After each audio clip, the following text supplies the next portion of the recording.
দোয়াটি 7 বার পাঠ করুন, সাথে সাথে শত্রু একেবারে ধ্বংস হয়ে যাবে, নিস্তেজ হয়ে যাবে। শত্রু নিয়ে অনেক পেরেশানির মধ্যে পড়ে গিয়েছেন।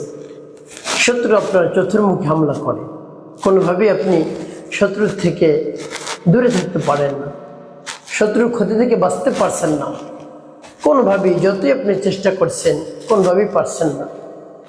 আর কোনো চিন্তা করতে হবে না, দোয়াটি আপনি 7 বার পাঠ করুন। শত্রু আপনার পায়ে এসে ক্ষমা ভিক্ষা চাইবে যে আমার ভুল হয়ে গিয়েছে, আমি তোমার সাথে অন্যায় করেছি, অপরাধ করেছি, আর কখনো জীবনে সেই ধরনের অন্যায় করব না, অপরাধ করব না, তোমার জীবনে আর কোনো ধরনের ক্ষতি করব না। যা করেছি আমাকে মাফ করে দাও, আমি ভুল করেছি, অনেক জুলুম করেছি, অন্যায়ভাবে অত্যাচার করেছি, নির্বিচারে তোমার উপর অনেক ক্ষতি করেছি, আমাকে মাফ করে দাও। এভাবে হাত জোর করে বলবে। যতক্ষণ পর্যন্ত আপনার কাছে মাফ না চাইবে ততক্ষণ পর্যন্ত সে নিজেকে স্থির রাখতে পারবে না। শুধু একটি মাত্র দোয়া 7 বার পাঠ করুন, শত্রু ধ্বংস হয়ে যাবে, দমন হবে, নিস্তেজ হয়ে পড়বে, আপনি একেবারে আনন্দিত হয়ে যাবেন, আনন্দে আত্মহারা হয়ে যাবে। আপনার শক্তি কম, আপনার শত্রু অনেক শক্তি রয়েছে, দলবল রয়েছে, তারপরে অনেক টাকা পয়সা রয়েছে, অর্থ সম্পদ রয়েছে, কোনোভাবেই শত্রুর সাথে পারছেন না। আপনি যদি শত্রুকে বুঝাতে যান বা কারো মাধ্যমে বলতে যান যে তার সাথে এরকম করো না, তাকে ক্ষতি করো না, তাহলে জুলুমের মাত্রা আরও বৃদ্ধি করে দেয়। বা আপনি যদি তাকে বুঝাতে যান বা আপনি কোনোভাবেই যদি তাকে বিরত রাখতে চান, সে আরও আপনার উপর ক্ষতি বেশি করে। আপনি যদি তাকে বলতে যান আরও বেশি ক্ষতি করে, তো বলে কোনো লাভ নেই। এই জন্য আপনি একেবারে স্থির হয়ে গিয়েছেন, কিছু বলতেছেন না। যত ক্ষতি আপনার করুক না কেন আপনি মুখ বুঝে সহ্য করে যাচ্ছেন। আর আপনাকে মুখ বুঝে সহ্য করতে হবে না, আপনার শত্রুর মুখ বন্ধ হয়ে যাবে। শত্রুর মুখ বন্ধ করে দিন, দোয়াটি আপনি 7 বার পাঠ করুন। আর জীবনে আপনার সাথে মাথা উঁচু করে দাঁড়িয়ে কথা বলতে পারবে না, আপনার দিকে তাকিয়ে কথা বলার দুঃসাহস তার হবে না। শত্রুকে একেবারে নিস্তেজ করে দিন, একেবারে দমন করে দিন, শেষ করে দিন, শত্রুকে শায়েস্তা করে ফেলুন। প্রিয় ভাই বোনেরা, সেই আমলটি, সেই দোয়াটি কেমন করে পাঠ করবেন বলে দিচ্ছি। তারপরে বলবো, যখন আপনি আমলটি শিখবেন, ভিডিওটি দেখবেন, না টেনে না কেটে দেখবেন, তাহলে আপনি সঠিক নিয়মে সঠিক পদ্ধতিতে আমলটি করতে পারবেন। আর যদি কেটে কেটে দেখেন তাহলে দেখা যায় অনেক জায়গা বাদ পড়ে যেতে পারে, আপনি সঠিক নিয়মে আমলটি করতে পারবেন না। এই জন্য অনুরোধ থাকবে, শুরু থেকে শেষ পর্যন্ত আপনি দেখবেন ভিডিওটি, না টেনে না কেটে। প্রিয় ভাই বোনেরা, অনেক ধরনের শত্রু থাকতে পারে, প্রতিহিংসাবশত আপনার উপর শত্রুতা করে, হয়তো আপনাকে দেখতে পারে না, বা আপনি একটু ভালো হয়ে চলাফেরা করেন, আপনি সমাজে উচ্চ ফ্যামিলির বা মান সম্মান রয়েছে, আপনার অনেক সম্মান রয়েছে, তাকে মানুষ সম্মান করে না, এই জন্য সে প্রতিহিংসা করে। হিংসা মূলক আপনার ক্ষতি করে, আপনাকে কোনোভাবে উপরে উঠতে দিচ্ছে না। আপনি একটি ব্যবসা বাণিজ্য করতেছেন, যে কোনো একটি কাজবাজ করতেছেন, আপনাকে উপরে উঠতে দিচ্ছেন না, টেনে হিচড়ে কীভাবে নামানো যায় সেই চেষ্টা সে সবসময় করে। সেই চেষ্টা সে সবসময় ব্যস্ত থাকে, কীরকমভাবে তাকে টেনে হিচড়ে নামানো যায়, ক্ষতি করানো যায়। প্রিয় ভাই বোনেরা, আপনার শত্রু যতই আপনাকে টেনে হিচড়ে নামাতে চান, কোনোভাবেই পারবে না। দোয়াটি যদি আপনি পাঠ করেন, তার মন গলে যাবে, নরম হয়ে যাবে, সে নিস্তেজ হয়ে পড়বে, আপনার ক্ষতির দূরের কথা আরও উপকার করবে। পিছনে যত আপনার ক্ষতি করেছে এর চেয়ে বেশি পরিমাণ উপকার আপনাকে করবে, আপনি দেখে অস্থির হয়ে পড়বে। প্রিয় ভাই বোনেরা, এই জন্য দোয়াটি আপনি পাঠ করবেন, আপনার দুশ্চিন্তার কারণ নেই। শত্রু নিস্তেজ হবে, দমন হবে, শায়েস্তা হয়ে যাবে। প্রিয় ভাই বোনেরা, আমলটি কেমন করে করবেন আমি বলে দিচ্ছি। আমলটি করবেন আপনি ফজরের নামাজের পর এবং মাগরিবের নামাজের, ফজরের নামাজের পর, মাগরিবের নামাজের পর, মাগরিবের নামাজের পর, ফজরের নামাজের পর আপনি করবেন আমলটি, দোয়াটি পাঠ করবেন। প্রিয় ভাই বোনেরা, আপনি ধরে নিন ফজরের নামাজের পর আপনি আমলটি শুরু করেছেন, নামাজের সালাম ফিরিয়ে কিছু তাসবিহ তাহলিল রয়েছে সেগুলো আদায় করবেন। আদায় করে তারপরে আপনি সেই দোয়াটি পাঠ করবেন। প্রিয় ভাই বোনেরা, ফজর নামাজ জামাতের সাথে আদায় করে সর্বপ্রথম একবার আল্লাহু আকবার, 3 বার ইস্তিগফার, তারপরে একবার আয়াতুল কুরসি পাঠ করবেন। তারপরে 100 বার তাসবিহ পাঠ করবেন, সুবহানাল্লাহ 33 বার, আলহামদুলিল্লাহ 33 বার, আল্লাহু আকবার 34 বার, তবে 100 বার তাসবিহ পাঠ করবেন। তারপরে পাঠ করবেন একবার আল্লাহুম্মা আনতাস সালাম ওয়া মিনকাস সালাম তাবারাকতা ওয়া তাআলাইতা ইয়া যাল জালালি ওয়াল ইকরাম। এভাবে আপনি পাঠ করবেন। যখন পাঠ করা হবে তারপরে আপনি কি করবেন, নামাজের মুসল্লাতে বসে আছেন, পবিত্র স্থানে বসে আছেন, সর্বপ্রথম আপনার জীবনের সমস্ত গুনার কথা স্মরণ করবেন। গুনার কথা স্মরণ করে ক্ষমা প্রার্থনা করবেন। আস্তাগফিরুল্লাহ রাব্বি মিন কুল্লি যামবি ওয়া আতুবু ইলাইহি লা হাওলা ওয়া লা কুওয়াতা ইল্লা বিল্লাহিল আলিয়্যিল আযীম। এভাবে ইস্তিগফার পাঠ করবেন 3 বার। তারপরে 3 বার দুরূদ শরীফ সাল্লাল্লাহু আলাইহি ওয়াসাল্লাম, সাল্লাল্লাহু আলাইহি ওয়াসাল্লাম, সাল্লাল্লাহু আলাইহি ওয়াসাল্লাম।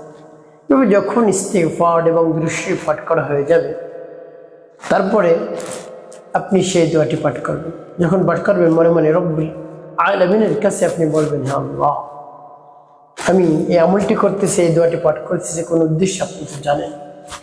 আমার শত্রু হয়েছে, চতুর্দিকে শত্রু, আমার ক্ষতি করে, আমার সন্তানের ক্ষতি করে, আমার ক্ষতি করে, আমার জানের ক্ষতি করার চেষ্টা করে, আমাকে যদি কোথাও একা একা পাই আমাকে হত্যা করে ফেলবে, এরকম শত্রু, ভয়ঙ্কর শত্রু রয়েছে।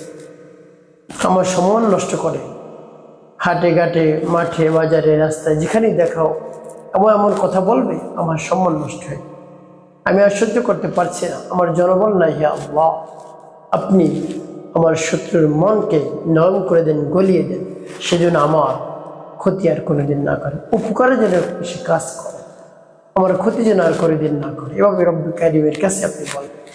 তারপরে আপনি সেই দোয়াটি পাঠ করবেন। সেই দোয়াটি পাঠ করে কি করবেন আমি বলে দিচ্ছি। আগে সেই দোয়াটি আপনি সহিশুদ্ধ করে মুখস্থ করে নিন, সহিশুদ্ধ করে শুনে নিন, অবশ্যই আপনি উপকৃত হতে পারবেন। প্রিয় ভাই বোনেরা, সেই দোয়াটি কি আমি বলে দিচ্ছি, যেমন বিসমিল্লাহির রহমানির রহিম, আল্লাহুম্মা ইন্না নাজআলুকা ফি নুহুরিহিম ওয়া নাউযু বিকা মিন শুরুরিহিম। আল্লাহুম্মা ইন্না নাজআলুকা ফি নুহুরিহিম ওয়া নাউযু বিকা মিন শুরুরিহিম। এভাবে যখন পাঠ করা যাবে তারপর আপনি আবার পাঠ করবেন বিসমিল্লাহির রহমানির রহিম, আল্লাহুম্মা ইন্না নাজআলুকা ফি নুহুরিহিম ওয়া নাউযু বিকা মিন শুরুরিহিম। আল্লাহুম্মা ইন্না নাজআলুকা ফি নুহুরিহিম ওয়া নাউযু বিকা মিন শুরুরিহিম। পাঠ করে সবার। তারপর আপনি মনে দরদ নিয়ে আবারও পাঠ করবেন বিসমিল্লাহির রহমানির রহিম, আল্লাহুম্মা ইন্না নাজআলুকা ফি নুহুরিহিম ওয়া নাউযু বিকা মিন শুরুরিহিম। আল্লাহুম্মা ইন্না নাজআলুকা ফি নুহুরিহিম ওয়া নাউযু বিকা মিন শুরুরিহিম।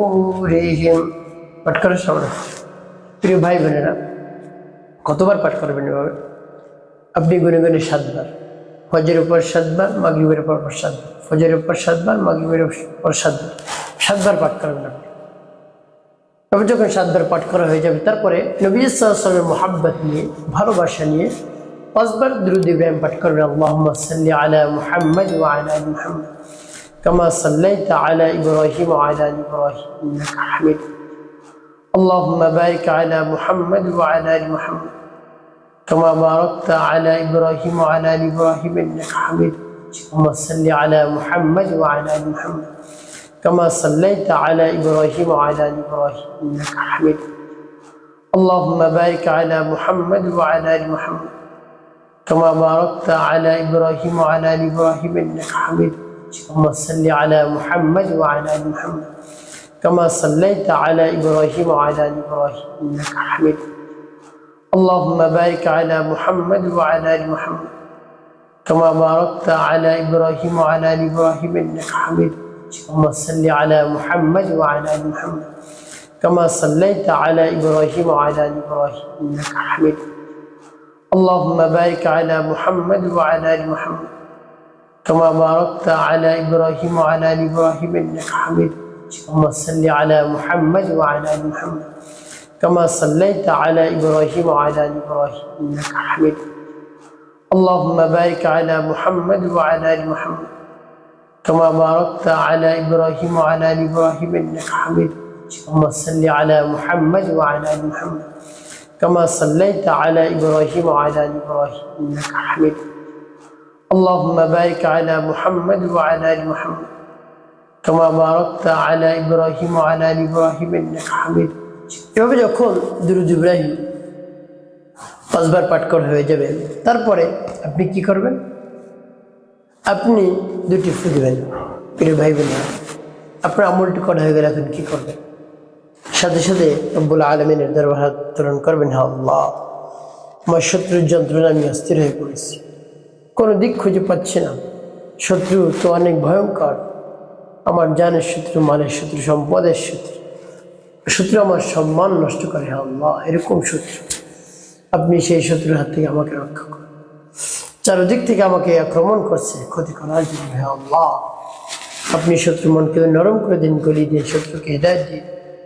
শত্রু যেন আমার উপকারে কাজ করে, ক্ষতি যেন আর জীবনে না করে। এভাবে রব্বুল আলামিনের কাছে দেখবেন আপনার সব সমস্যা রব্বুল আলামিন সমাধান করে দিয়েছে। পরিপূর্ণ বিশ্বাস নিয়ে যদি বলতে পারেন, অবশ্যই আপনার শত্রু নিস্তেজ হবে, দমন হবে, একেবারে শায়েস্তা হয়ে যাবে। প্রিয় ভাই বোনের, একটি কথা মনে রাখতে হবে, পাঁচ ওয়াক্ত নামাজ পড়তে হবে, মানুষের কল্যাণে খেদমতে কাজ করতে হবে, তাহলে তার জীবন সুখময় এবং শান্তিপূর্ণ ইনশাআল্লাহ।